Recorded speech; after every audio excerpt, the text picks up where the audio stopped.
How is your brother?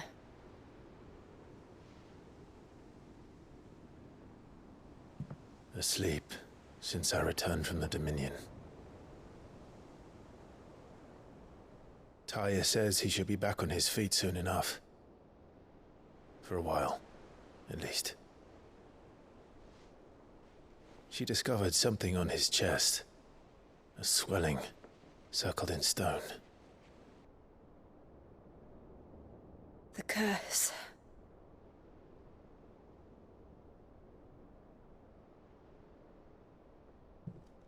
For every mountain we climb, another rises up to greet us, doesn't it?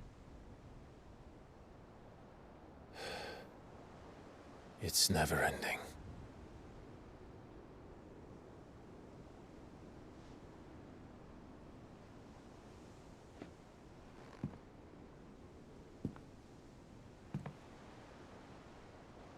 Even the sky seems to have grown tired of it all.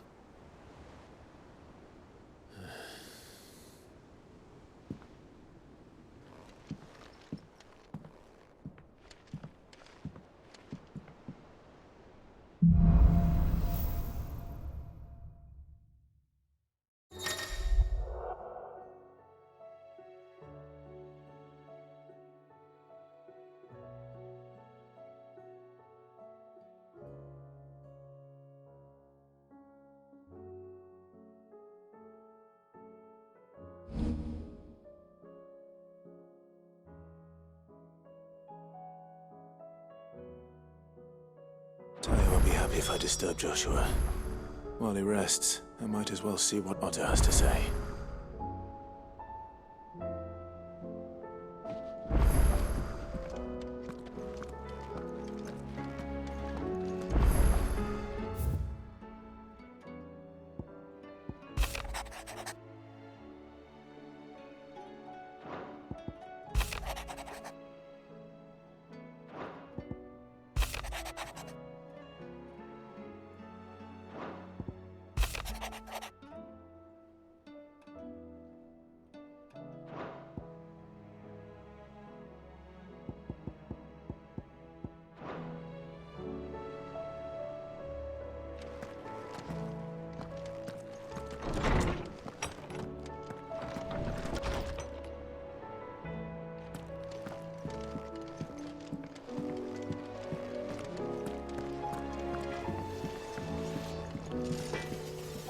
What do I owe the honor?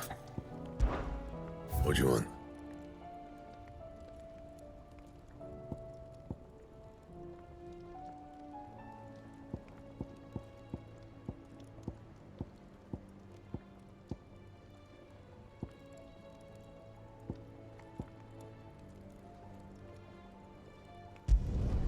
No scratches, all right?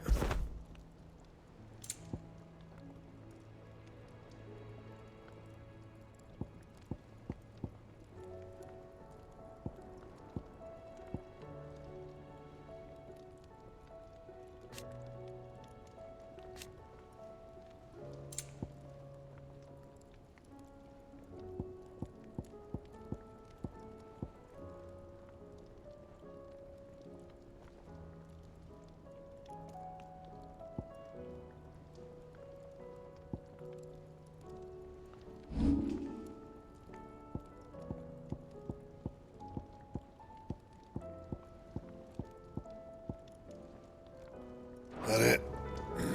Fine.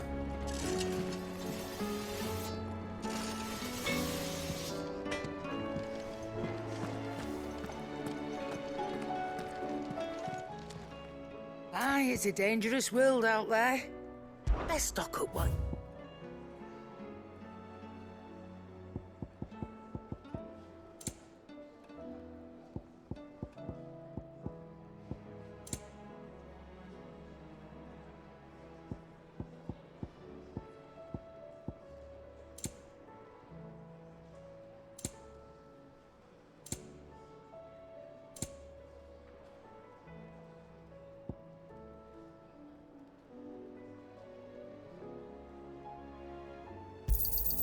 You're rubbing me blind, you know.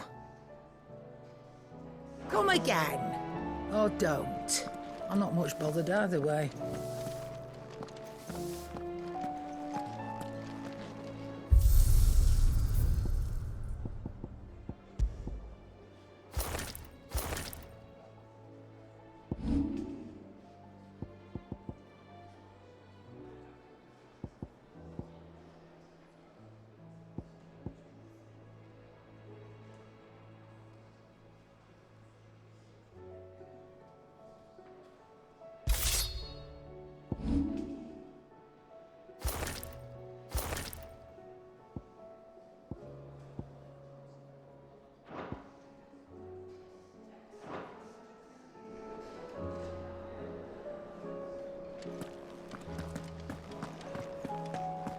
It seems the hideaway's lost its...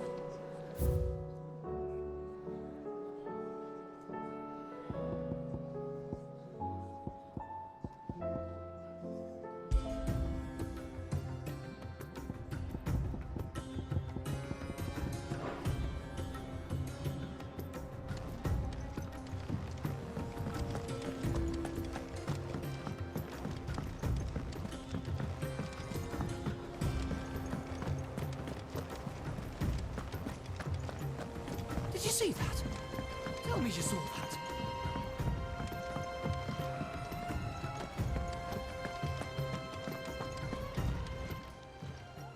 Ah, I wasn't expecting you back so soon. Here's everything we've received and everything promised. Here you are.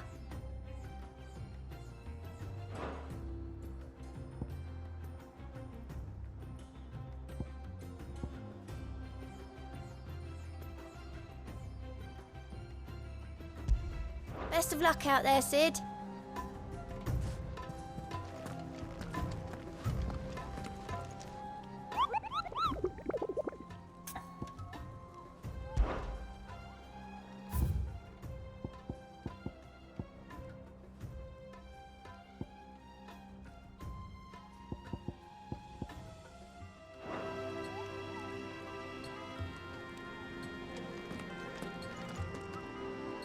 Otto, how fares the realm? The realm? Oh, she's just fine. As long as you look past the fat storms out mother crystals and her skies are a roiling cesspit. And Gav? He's with your uncle in the Free Cities, helping Mid with her project. Sent an owl their way the moment the winds turned foul. Still waiting on a reply, though. Do you have any good news? Well, that depends on your definition of good. All right, fine. What do you suggest we do? Oh, no, I'm just the messenger. I leave the scheming to those more suited to the task. Could be that Lady Vivian and Old Tomes have their own thoughts on the current state of things. Could be that they don't. It certainly can't hurt to ask. I suppose not.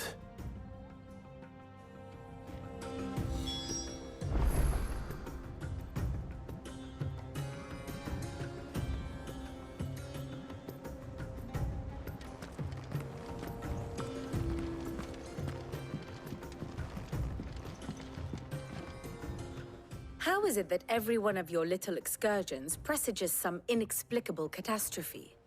Not that you are to blame for the Dominion's fate. No one could have predicted the actions of the Crown Prince. I'm sorry I couldn't save your home. My countrymen are stronger than you think. A few toppled clock towers won't break their spirits. They'll be back on their feet in no time. I hope so. Look at us. Bluer than a pair of bog crabs. Tempting though it may be, sulking will not help us find a solution to this mess. You believe there's one to be found? I don't know. But I am certain we're more likely to find it if we first examine the facts.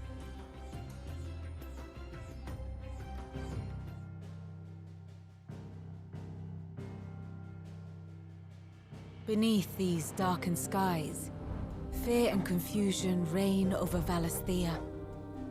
Oh, the lands around the fallen mother crystals had already begun to wilt for want of ether. but not like this. Crystals that filled wells and fueled furnaces, now nothing but pretty shards of rock. And those that hang from the people's necks cast nary a glimmer of light to keep the dark at bay. It is only a matter of time before the common folk convince themselves that the end of days is upon us. Yet I fear a swift end is more than we can hope for. While most of the world thirsts for ether, the remainder drowns in it, spawning Akashic in droves. And amidst the hordes of mindless beasts, with magics as like to fail as function, even the strongest nation would falter. Rosaria and the Iron Kingdom teeter on the brink of collapse, while the tragedy in Twinside has all but paralyzed the Holy Empire. Dalmekia fares little better. Rumor has it the ministers fled the capital after the fall of Drake's Fang, leaving their beloved republic to crumble. Waloed, meanwhile, moves in earnest. The Einherjar has been sighted off-storm. The world, in short, is in chaos. It would seem our civilization was nothing but a castle of sand, to be washed away at the whim of the waves.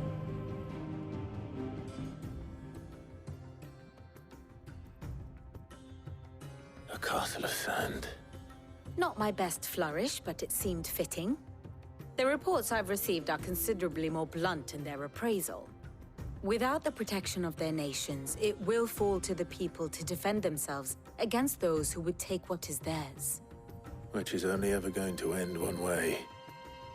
Defending a farmhouse against a band of chocobo thieves is one thing, but pitchforks and palisades will do little to stall an army's advance. Should the King of Waloed deign to invade, there would be none to stop him. None but us.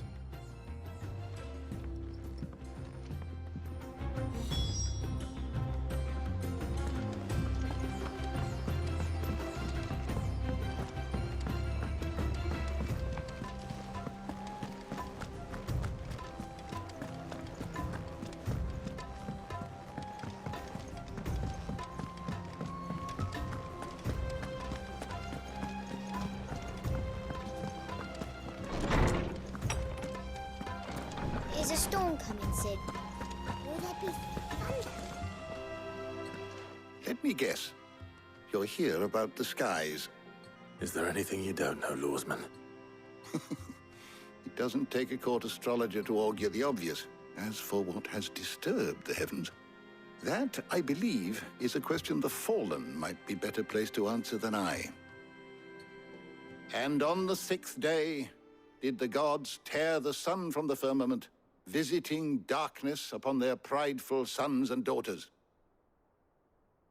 But I dare say you remember your childhood lessons on the sins of Zemeckis only too well. You think they're connected? That Ultima was one of the gods responsible? Well, he has certainly exhibited powers that we mortals would associate with the divine. There is nothing divine about him. But he wouldn't be the first god of whom that could be said, now would he? Yet for all the fairy tales that tell of the sins, there is almost nothing in the way of actual historical accounts. Had I the Journal of Moss the Chronicler, I may have been able to tell you more, but alas, I fear all remaining copies have been lost to time. You will forgive me, I hope? Certainly not. Because there is nothing to forgive. Even without this journal, you've provided us ample wisdom. And we will always be grateful for it. Perhaps Otto will be more inclined to share his thoughts when he hears what the others had to say.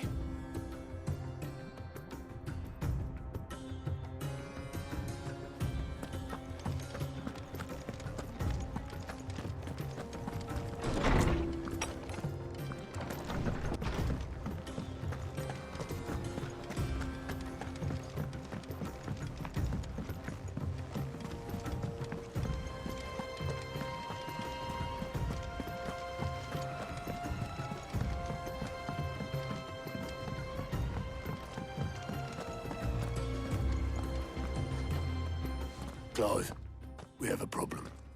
Only one. That would be a first. It would. Actually, there are three. We had as many owls arrive while you were at the shelves.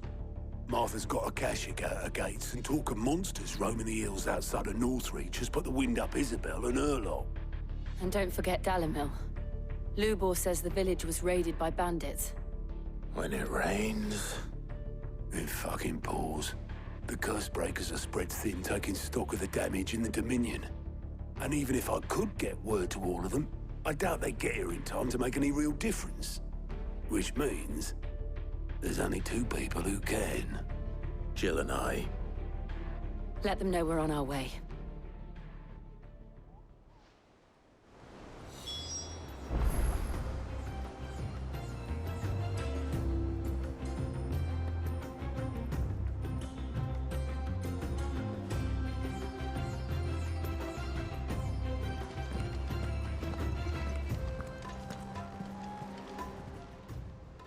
How are you doing? Here you go.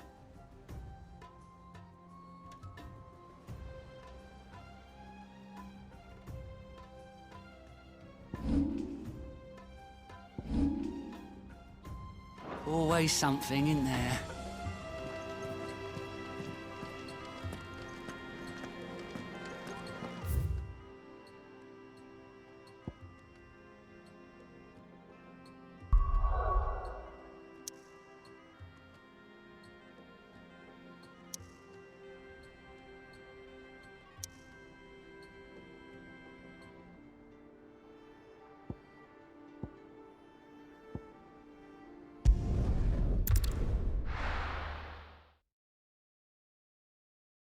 First we find Isabel.